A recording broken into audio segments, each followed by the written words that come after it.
Neftçinin taleyi vaxtilə klubdan incik formada haqsız olaraq yola salınan Rəşad Sadıqovun əlindədir. Söhbət Azərbaycan Kubokunun 8-də 1 finalının ən maraqlı görüşü olan Zirə Neftçi oyunundan gedir. Neftçi aydındır ki, çempionatda heç bir şansı qalmayıb, amma kubok mərhələsində finala can getmək olar və hətta qalib də gəlmək olar. Bu kubokdur. Aydındır ki, əsas rəqib bu dəqiqə Zirədir. Vaxtilə bu komandalar kubok mərhələlərində çox görüşüblər və Neftçi bir neçə dəfə qalib gəlib. İndi də şansı var.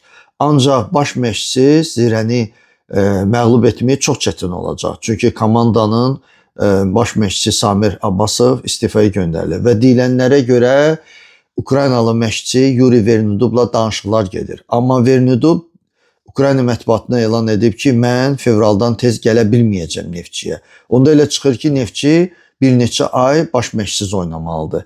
Və bu oyunun əsas qəhrəmanı, əsas qüvvəsi Neftçi də ola bilər və Rəşad Sadıqovun motivasiya etdiyi Zirə. Baxa görə oyun necə qutaracaq.